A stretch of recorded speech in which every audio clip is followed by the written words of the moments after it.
السلام علیکم۔ وعلیکم السلام۔ نام کیا ہے آپ کا؟ عابد علی۔ عابد علی، ہم آپ سے کچھ اسلامک سوال کرنا چاہتے ہیں تو کر لیں؟ جی کر سکتے ہیں۔ اجازت ہے؟ جی اجازت ہے۔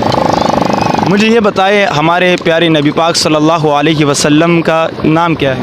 محمد صلی اللہ علیہ وآلہ وسلم۔ زبردست۔ وضو کے اندر کتنے فرائض ہیں؟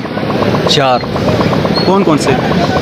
وضو کے پہلا ہے ناک کا، اس کے بعد ہے منہ کا، اس کے بعد ہے مطلب کلی منہ کا ہو گیا، اس کے بعد یہاں تک کہ ٹھیک ہے پھر کانوں کا۔ یہ تو غلط بتایا آپ نے، دوبارہ سوچیں۔ وضو کے فرض، وضو کے اندر 4۔ اچھا، غسل کے اندر کتنے فرائض ہیں؟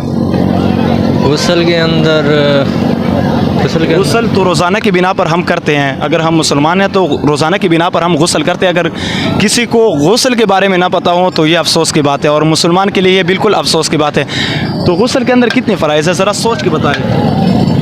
غسل کے اندر بھی 4 ہے۔ غسل کے اندر 4 کون کون سے ہیں؟ یہی جو اس کے اندر ہے، مطلب وضو کے فرائض ہیں ایسے ہی ہیں غسل کے۔ غسل کے اندر 4 فرائض ہیں، غسل کرتے ہو؟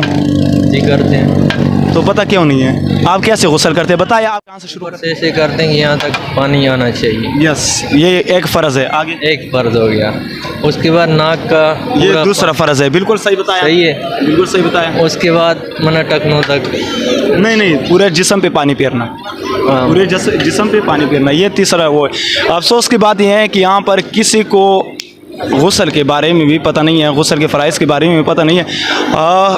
ہمارا مقصد یہ نہیں ہے کہ ہم کسی کا تذلیل کریں، کسی کو ذلیل کریں، ہمارا مقصد دین کی آگاہی ہے، اور ہم کرتے رہیں گے۔ شکریہ بھائی۔